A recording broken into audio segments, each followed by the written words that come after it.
जय हिंद स्टूडेंट्स। आज के इस क्लास में हम लोग उत्सर्जन चैप्टर का पूरा ऑब्जेक्टिव देखने वाले हैं।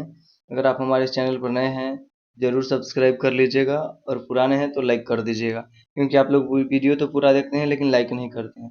इसलिए आप लोग लाइक में कंजूसी मत कीजिए और लाइक करके जाइए, ठीक है।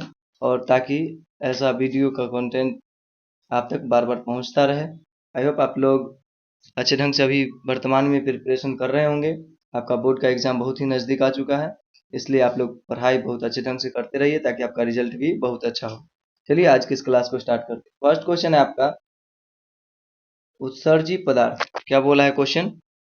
उत्सर्जी पदार्थ, उत्सर्जी पदार्थों का शरीर से निष्कासन क्यों आवश्यक है? आपको पता है ना, क्योंकि ये विषाक्त होते हैं। जब आप क्लास का लेक्चर देखे होंगे तो आपको पता चला होगा, और आप नहीं देखे हैं तो आपसे हाथ जोड़ के निवेदन है आप लोग जरूर देखिए। इसका वीडियो का लिंक, लेक्चर का लिंक डिस्क्रिप्शन में दे देंगे ताकि आप लोग को अच्छे ढंग से समझ में आए और आप कुछ अच्छा कर सके, ठीक है। पहला है क्या, ये विषाक्त हो जाते हैं। अगला है क्योंकि ये शरीर के लिए हानिकारक होते हैं, क्योंकि ये अनावश्यक है। तीनों क्या है, एक ही बात बोला है, इनमें से सही चारों सही, इसलिए इसका जो आंसर हो जाएगा इनमें से सही हो जाएगा, ठीक है। सभी हो जाएगा सही। अगला है 2 नंबर, सामान्यतः उत्सर्जन एवं जल संतुलन की क्रिया संपादित होती है साथ साथ। उत्सर्जन और जल संतुलन की क्रिया हमेशा साथ साथ होती है, आपको याद रखना है, ठीक है। अगला, प्रोटीन तथा एमिनो अम्ल के विखंडन के फलस्वरूप क्या बनता है? तो प्रोटीन और एमिनो अम्ल के विखंडन से यूरिक अम्ल, यूरिया और यूरिक अम्ल बनता है, ठीक है। यह प्रोटीन और एमिनो अम्ल के विखंडन से के फलस्वरूप निर्माण होते हैं। तो क्या निर्माण होता है? तो प्रोटीन और यूरिया, यूरिक अम्ल, और आपको पता है ना क्या क्या बनता है? अमोनिया, यूरिया और यूरिक अम्ल, ये तीनों बनता है एमिनो अम्ल और प्रोटीन के विखंडन से बनता है, जिसको नाइट्रोजनी पदार्थ भी कहते हैं। इनमें से सही भी इसका आंसर हो जाएगा, इसलिए आपको याद रखना है ये तीनों नाइट्रोजनी पदार्थ के नाम से जाना जाता है। कभी कभी आपके बोर्ड के एग्जाम में पूछ लिया जाता है नाइट्रोजनी पदार्थ कौन है, तो ये अमोनिया, यूरिया और यूरिक अम्ल को नाइट्रोजनी पदार्थ कहा जाता है, आपको ध्यान में रखना है, ठीक है। अगला क्वेश्चन देखिए। अगला क्वेश्चन अपना क्या बोल रहा है, स्थलीय जंतुओं में सामान्यतः नाइट्रोजनी पदार्थ का शरीर से निष्कासन किस रूप में होता है? तो यूरिया के रूप में होता है, ठीक है। किन जीवों में नाइट्रोजनी पदार्थ का निष्कासन यूरिक अम्ल के रूप में होता है? तो क और ख दोनों में, ठीक है। रेप्टिलिया और एविज में क्या होता है, नाइट्रोजनी पदार्थ का निष्कासन यूरिक अम्ल के रूप में होता है। रेप्टिलिया और सिर्फ एविज, एविज मतलब होता है पक्षी और रेप्टिलिया मतलब रेंगने वाला, ठीक है। इस दोनों में क्या होता है, पदार्थों का निष्कासन यूरिक अम्ल के रूप में होता है, ठीक है। अगला क्वेश्चन, जीवों के शरीर में उपापचय क्रिया के फलस्वरूप उत्पन्न अपशिष्ट पदार्थों का शरीर से बाहर निकलना क्या कहलाता है? तो उत्सर्जन कहलाता है। क्या कहलाता है? उत्सर्जन। अगला क्वेश्चन, वृक्क के भीतरी, अगला क्वेश्चन क्या है, वृक्क की भीतरी नतोदर सतह क्या कहलाता है? तो वृक्क की भीतरी नतोदर सतह हाइलम कहलाता है। क्या कहलाता है? हाइलम। और उन्नतर सतह सतह जो कि पेशियों का बना होता है उसको कुछ नहीं बोला जाता है, बल्कि उसके ऊपर 15 से 16 पिरामिड से बना होता है वृक्क। इसके ऊपर एक कैप्सूल जैसी संरचना होता है, ठीक है। अगला है, अगला क्वेश्चन, वृक्क की संरचनात्मक एवं क्रियात्मक इकाई को क्या कहते हैं? तो संरचनात्मक, रचनात्मक एवं क्रियात्मक इकाई को नेफ्रॉन कहते हैं, ठीक है। अगला क्वेश्चन है, अगला क्वेश्चन देखिए अपना, नेफ्रॉन, ये रहा, नेफ्रॉन के किस भाग में ग्लोमेरुलस अवस्थित होता है? तो बोमेन संपुटी वाले भाग में ग्लोमेरुलस स्थित रहता है। ये अच्छा नाक की तरह कार्य करता है, आपको पता होना चाहिए।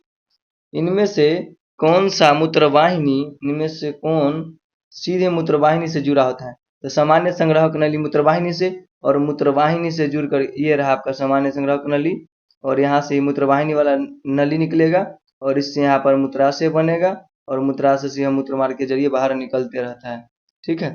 आगे देखिए,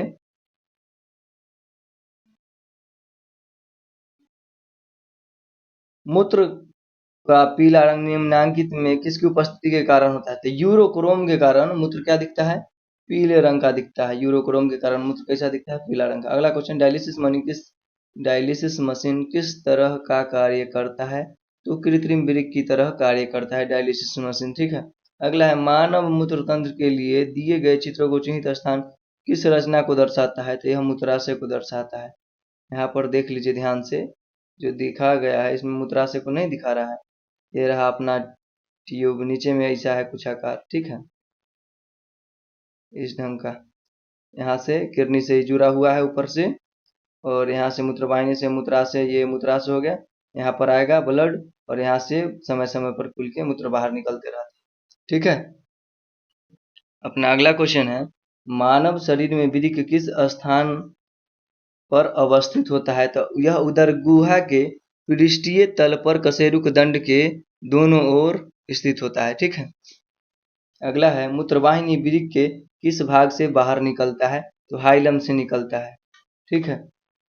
अगला है, मानव उत्सर्जन तंत्र का कौन सा भाग शरीर के सीधे बाहर खुलता है? तो मूत्र मार्ग, ठीक है। अगला क्वेश्चन, वृक्क बाहर से स्पंजी उत्तक और आरेखित पेशियों से बना जिस रचना से घिरा होता है वह क्या कहलाता है?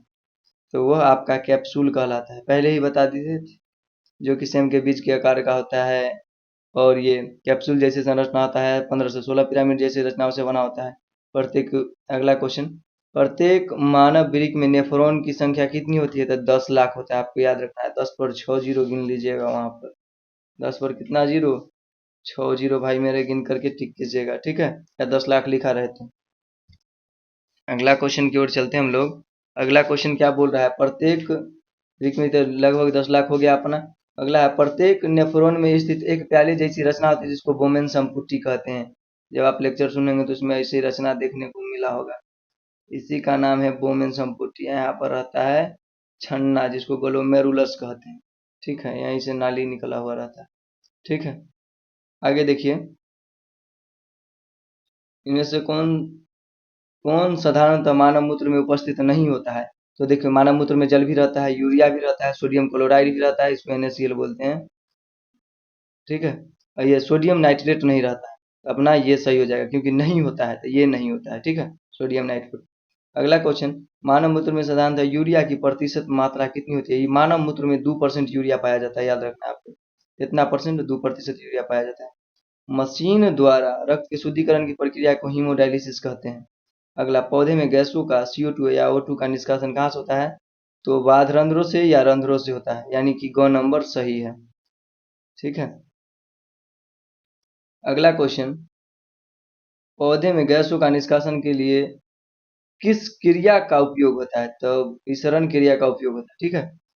रेजिन एवं गोंद कहाँ स्थित होता है? पुराने जाइलम में। क्वेश्चन VVI है भाई, मेरे VVI नोट कर लो, बोर्ड के एग्जाम ने हजारों बार इसको टारगेट किया है। जितने बार क्वेश्चन हर शिफ्ट में कभी ना कभी, मतलब हर शिफ्ट में नहीं, हर साल किसी न किसी शिफ्ट में पूछ ही लेता है, ठीक है। रेजिन एवं गोंद कहाँ स्थित रहता है? पुराने जाइलम में, याद रखना है आपको। अगला क्वेश्चन, पौधे में पाए जाने वाला गाढ़ा दूधिया उत्सर्जित तरल पदार्थ को क्या कहते हैं? लैटेक्स कहते हैं। क्या कहते हैं? लैटेक्स। पीपल, कनेर, बरगद, ये सब के पत्ते को तोड़िएगा तो आपको दूधिया दिखेगा, तो कलर जो निकलता हुआ दिखेगा उसको ही क्या बोलते हैं? लैटेक्स। लैटेक्स सामान्यतः कहाँ पाया जाता है? तो पीपल, बरगद और पीला कनेर, यानी कि इनमें से सभी। डी नंबर इसका आंसर हो जाता है, ठीक है। यहाँ पर डी नंबर जो हो गया ये अपना आंसर हो गया। चलिए आगे देखते हैं। अगला क्वेश्चन देखिए, अगला क्वेश्चन क्या बोला है, निम्नलिखित में कौन एमिनो अम्ल के विखंडन से बनता है? तो एमिनो अम्ल के विखंडन से NH3 बनता है, यानी अमोनिया बनता है। एमिनो अम्ल के विखंड, एमिनो अम्ल प्रोटीन के विखंडन से अमोनिया, यूरिया और यूरिक अम्ल बनता है, जिसको नाइट्रोजनी पदार्थ कहते हैं। तो न इसमें अमोनिया है, न ही यूरिया है, सॉरी, न इसमें यूरिया है, न यूरिक अम्ल है, बल्कि अमोनिया है। तो अमोनिया का फार्मूला, अमोनिया लिखा नहीं गया बल्कि फार्मूला के रूप में दिया गया है, जो कि NH3 होता है, ठीक है।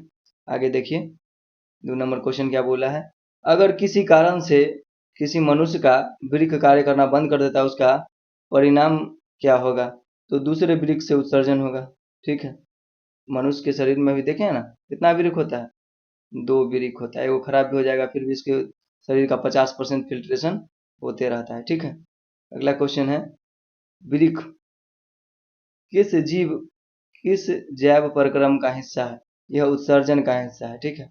अगला, रेजिन किस पौधे का उत्सर्जी पदार्थ है? तो यह चीड़ में रेजिन पाया जाता है। किस पौधे में? रेजिन चीड़ में पाया जाता है। अगला है, पादप अपशिष्ट संचित रहते हैं कहाँ कहाँ? तो पत्तियां में रख लेगा, छाल में रख लेगा, और कोशिकीय रिक्तिकाओं में अपने अपशिष्ट को छुपा लेते हैं। इनको क्या बोलते हैं? इनमें से सभी।